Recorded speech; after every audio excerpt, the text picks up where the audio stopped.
اعوذ باللہ من الشیطان الرجیم بسم اللہ الرحمن الرحیم ربی یسر ولا تعسر وتمم بالخیر۔ تاریخ طبری جلد دوم کا مطالعہ کر رہے ہیں۔ آج کی ایپیسوڈ میں ایام حج میں قبائل عرب کو دعوت اسلام اور ان کا انکار اور مدینے میں اسلام کی اشاعت، ان واقعات کو ہم بیان کریں گے۔ سب سے پہلے آپ سے ریکویسٹ ہے کہ اگر آپ نے ابھی تک اس چینل کو سبسکرائب نہیں کیا تو اسے سبسکرائب کریں، لائک کریں، شیئر کریں اور بیل آئیکن لازمی پریس کریں تاکہ آپ کو ہر نئی آنے والی ویڈیو کا نوٹیفیکیشن موصول ہو سکے۔ جزاک اللہ۔ ایام حج میں قبائل کو دعوت اسلام۔ ایام حج میں رسول اللہ صلی اللہ علیہ وسلم قبائل عرب کے پاس جاتے، ان کو اللہ کی دعوت دیتے اور کہتے کہ میں نبی مرسل ہوں، تم میری تصدیق کرو اور مدد کرو، اور پھر تم کو خود معلوم ہو جائے گا کہ اللہ نے مجھے کیوں مبعوث فرمایا ہے۔ اس سلسلے میں عبداللہ بن عباس سے مروی ہے کہ میں نے ربیہ بن عباس کو اپنے والد سے یہ واقعہ بیان کرتے ہوئے سنا۔ ربیہ نے کہا میں نوجوان تھا، اپنے باپ کے ہمراہ مینا میں موجود تھا۔ رسول صلی اللہ علیہ وسلم قبائل عرب کی قیام گاہوں میں آ کر کھڑے ہوئے اور فرماتے اے بنی فلاں، میں اللہ کا رسول ہوں، تمہاری طرف آیا ہوں، تم کو حکم دیتا ہوں کہ تم صرف اللہ کی پرستش کرو، اس کے ساتھ کسی کو شریک مت کرو، اس کے علاوہ جن دیوتاؤں کی تم پرستش کرتے ہو ان سے بالکل قطع تعلق کر لو، مجھ پر ایمان لاؤ، میری تصدیق کرو، میری حمایت کرو، پھر میں اللہ کے اس پیغام کو جو اس نے مجھے دے کر مبعوث کیا ہے تم کو بتاؤں گا۔ دشمن رسول ابو لہب کی ایذا رسانی۔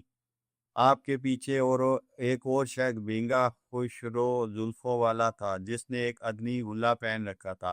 جب آپ صلی اللہ علیہ وسلم اپنی تقریر اور دعوت ختم کرتے تو فوراً یہ شخص آپ کی مخالفت میں کہتا اے بنی فلاں، یہ شخص تم کو اس بات کی دعوت دیتا ہے کہ تم لات اور عزا کو چھوڑ دو اور بنی مالک بن عقیش سے جو تمہارے حلیف ہیں قطع تعلق کر کے اس کی دعوت کو جو سراسر بدعت و ضلالت ہے قبول کرو۔ تم ہرگز اس کی بات نہ مانو اور نہ اسے سنو۔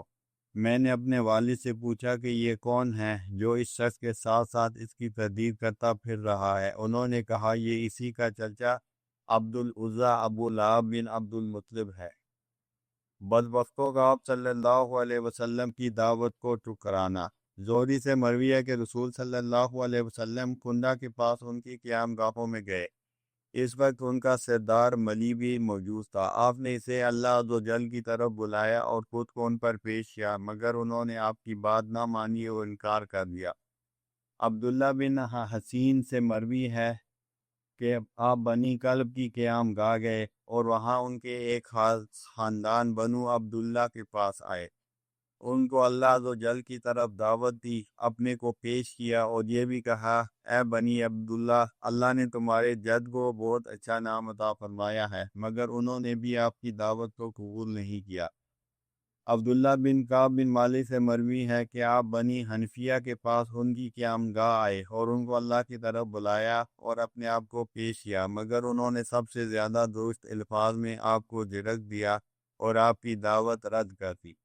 محمد بن مسلم بن شہاب زہری سے مروی ہے کہ آپ صلی اللہ علیہ وسلم بنی عامر بن ساسا کے پاس گئے اور ان کو اللہ کی طرف بلایا اور اپنے آپ کو پیش کیا۔ ان کے ایک شخص حجیرہ بن فراس نے کہا اگر میں قریش کے اس جوان مرد کو ساتھ لے لوں تو سارے عرب کو ہضم کر لوں گا۔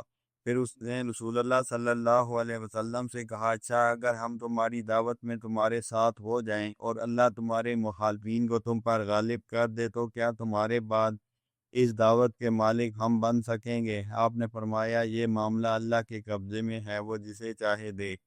اس نے کہا تو اس کے معنی یہ ہوئے کہ تمہاری حمایت میں ہم اپنے سینوں کو عربوں کا نشانہ بنائیں اور جب تم کو غلبہ حاصل ہو تو یہ کردار ہمارے علاوہ دوسروں کو مل جائے، اس شکل میں ہمیں کوئی ضرورت نہیں کہ تمہارے شریک ہوں۔ اور اب انہوں نے بھی آپ کی دعوت رد کر دی۔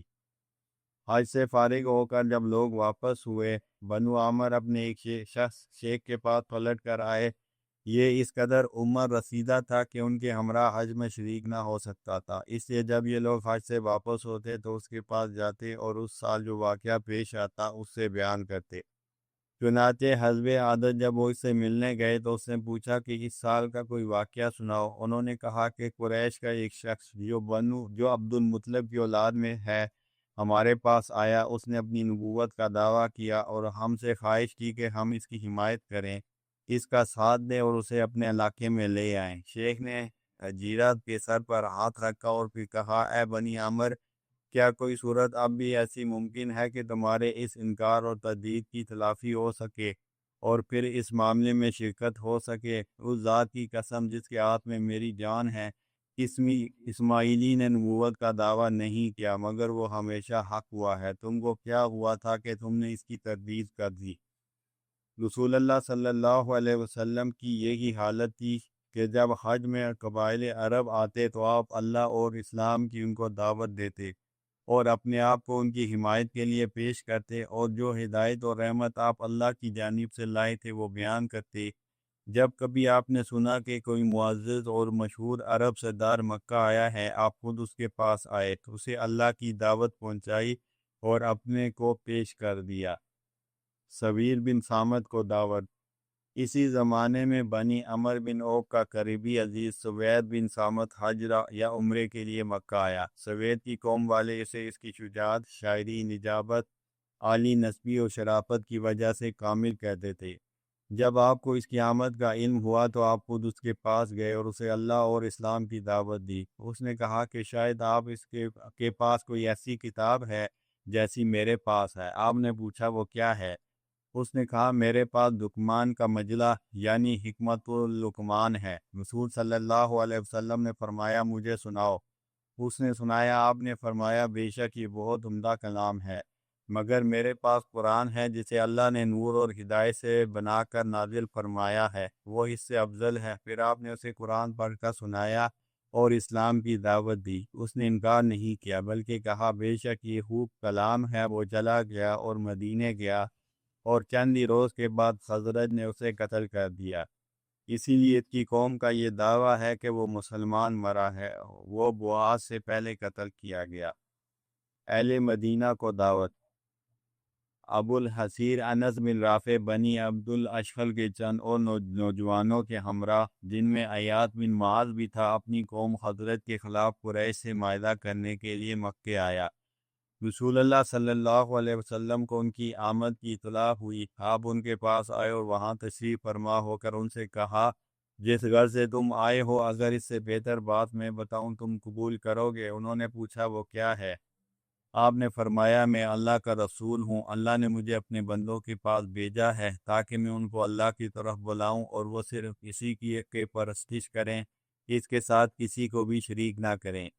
اللہ نے مجھ پر ایک کتاب نازل فرمائی ہے۔ اس کے بعد آپ نے اسلام کے ارکان ان کو بتائے اور قرآن پڑھ کر سنایا۔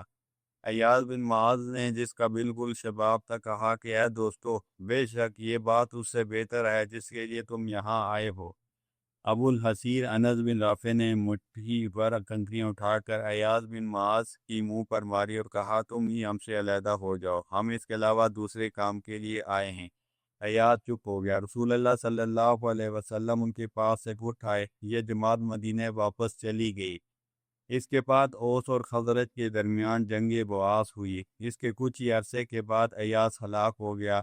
وہ لوگ جو موت کے وقت اس کے پاس موجود تھے بیان کرتے ہیں کہ وہ برابر تحلیل و تکبیر اور اللہ کی حمد و تسبیح کرتے ہوئے سنا گیا، اسی طرح وہ جاں بحق ہو گیا۔ ان لوگوں کو اس کے مسلمان مرنے میں کوئی شبہ نہ تھا۔ اس نے مکے میں رسول اللہ صلی اللہ علیہ وسلم سے جو باتیں سنی تھی ان کی وجہ سے وہ اسلام کا قائل ہو چکا تھا۔ انصار مدینہ میں اسلام کی اشاعت۔ جب اللہ عز و جل نے ارادہ کر ہی لیا کہ وہ اپنے دین کو غالب کرے، اپنے نبی کو معزز بنائے اور جو وعدہ اس نے رسول اللہ صلی اللہ علیہ وسلم سے کیا تھا اسے پورا کر دے، تو اب اس حج کا موقع آیا جس میں رسول اللہ صلی اللہ علیہ وسلم کی ملاقات انصار سے ہوئی۔ اس سال بھی حسب دستور آپ قبائل عرب سے ملے اور اپنے آپ کو ان کے سامنے پیش کرتے رہے۔ اسی حالت میں عقبہ کے قریب خزرج کی ایک جماعت سے جس کے ساتھ اللہ کو بلائی مقصود تھی آپ کی ملاقات ہوئی۔ آپ نے ان سے پوچھا تم کون ہو؟ انہوں نے کہا ہم خزرج کی ایک جماعت ہیں۔ رسول اللہ صلی اللہ علیہ وسلم نے پوچھا کیا تم یہودیوں کے حلیف ہو؟ انہوں نے کہا ہاں۔ آپ نے فرمایا ذرا بیٹھے نہیں کہ تم سے کچھ باتیں کرو؟ انہوں نے کہا بہتر ہے ہم بیٹھ جاتے ہیں۔ چنانچہ وہ آپ کے پاس بیٹھ گئے۔ آپ نے ان کو اللہ کی دعوت دی اور اسلام پیش کیا اور قرآن سنایا۔ بنی خزرج کا اسلام کی طرف میلان۔ اللہ نے ان کو پہلے ہی سے اسلام کے لیے اسی طرح آمادہ کر رکھا تھا کہ یہودی جو ان کے علاقوں میں آباد تھے، کیونکہ وہ اہل کتاب اور عالم تھے اور یہ لوگ مشرک بت پرست تھے، اور یہودیوں نے ان کے علاقوں پر قبضہ کر رکھا تھا۔ جب کبھی ان میں کوئی تنازع ہوتا تو یہودی ان سے کہتے ٹھہر جاؤ، بہت جلد ایک نبی مبعوث ہونے والا ہے، اس کا زمانہ بالکل قریب آ گیا ہے، ہم اس کے ساتھ ہو کر تمہارا اس طرح کلا کما کریں گے جس طرح عاد اور ارم ملیا میٹ ہوئے۔ اس لیے جب رسول اللہ صلی اللہ علیہ وسلم نے ان سے باتیں کی اور ان کو اللہ کی دعوت دی، ان میں سے ایک نے دوسرے سے کہا جانتے ہو باخدا ضرور یہی وہ نبی ہیں جن کے مبعوث ہونے سے یہودی تم کو ڈراتے ہیں۔ اب یہ نہ ہو کہ وہ تم سے پہلے ان کے پاس پہنچ جائے اور ان کی دعوت کو قبول کر کے ان کی تصدیق کریں اور اسلام لے آئیں۔ اس خیال سے انہوں نے رسول صلی اللہ علیہ وسلم سے کہا کہ ہم نے اپنی قوم کو چھوڑا، اور واقعہ یہ ہے کہ باہمی عداوت اور رقابت کی وجہ سے ہم میں کوئی قومیت ہی نہیں، ممکن ہے کہ اللہ آپ کی وجہ سے پھر ان کی بات بنا دے۔ ہم ان کے پاس جاتے ہیں، ان کو آپ کی دعوت پہنچاتے ہیں اور یہ دین جو ہم نے قبول کر لیا ہے پیش کرتے ہیں۔ اگر اللہ نے ان سب کو اس بات پر متحد کر دیا تو آپ سے زیادہ ہماری نظر میں پھر کوئی اور معزز نہ ہوگا۔ بنی خزرج کے اسلام لانے والے افراد کی اسماء گرامی۔ اس گفتگو کے بعد یہ لوگ ایمان لا کر اور آپ کی نبوت کی تصدیق کر کے اپنے اپنے وطن واپس چلے گئے۔ یہ قبیلہ خزرج کے 6 افراد تھے۔ ان میں اس قبیلے کے خاندان بنی نجار میں سے یہی تیم اللہ ہیں۔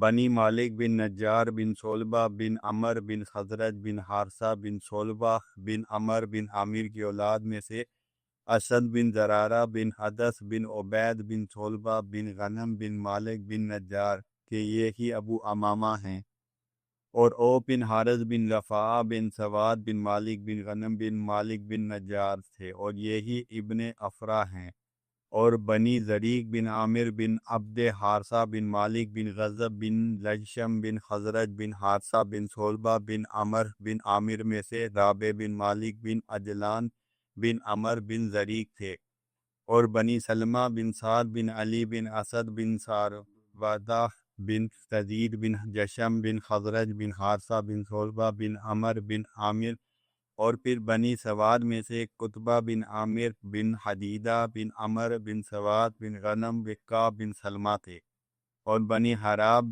بن کعب بن سلمہ میں سے عقبہ بن عامر بن تابی بن زید بن حرام تھے، اور بنی عبید بن عدی بن غنم بن کعب بن سلمہ میں سے جابر بن عبداللہ بن رباب بن نعمان بن سنان بن عبید تھے۔ مدینہ واپس آ کر انہوں نے اپنی قوم سے رسول صلی اللہ علیہ وسلم کا ذکر کیا اور ان کو اسلام کی دعوت دی، جو ان میں بہت مقبول ہوئی۔ انصار کا کوئی گھر ایسا نہ رہا جہاں رسول صلی اللہ علیہ وسلم کا ذکر نہ ہوتا ہو۔